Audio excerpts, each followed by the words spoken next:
NCLT ఈజీగా అర్థమయ్యే భాషలో చెప్పాలంటే మధ్యవర్తిత్వ న్యాయస్థానం. దాంట్లో జగన్మోహన్ రెడ్డి ఒక పిటిషన్ వేశారు షర్మిల విజయమ్మల మీద. ఏంటి ఆ పిటిషన్ అంటే, గతంలో నేను మా చెల్లెల మీద ప్రేమతో కొన్ని వ్యాపారాల్లో 40% దాకా వాటా ఆమెకి రాశాను. ఆ వాటాలన్నీ కూడా కోర్టులో కేసులు ఉన్నాయి కాబట్టి కేసులు తేలాక ఆమెకి ఆ ఆస్తి వర్తింపచేద్దామని రాశాను. అదే సందర్భంలో మా అమ్మకి సరస్వతి పవర్ని రాశాను. ఆమె పేరుతో ఆ షేర్లని బదలాయించాను. అయితే ఇవన్నీ కూడా కోర్టు కేసులు ఉన్నాయి కాబట్టి ఆఫ్టర్ కోర్టు కేసే ఇటు నడవాల్సి ఉంది.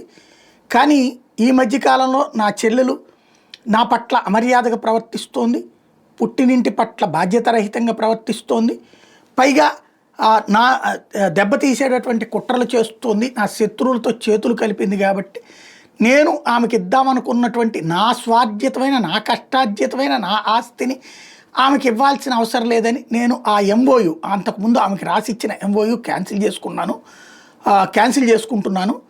అయితే ఈ విషయం ఆమెకి చెప్పాను, నేను నోటీస్ కూడా ఇచ్చాను.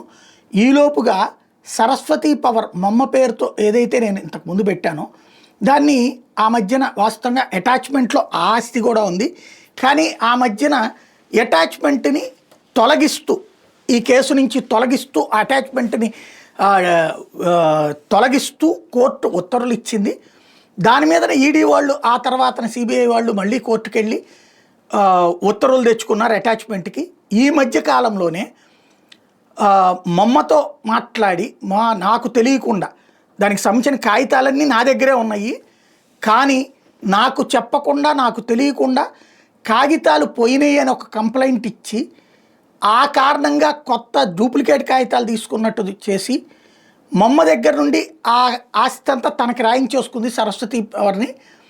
ఇది జరిగింది మోసం. కాబట్టి ఆ సరస్వతి సంస్థ నా చెల్లికి వెళ్ళడానికి వీల్లేదు అంటూ ఎన్సిఎల్ఆర్టీ కోర్టులో జగన్మోహన్ రెడ్డి కేసు వేశారు.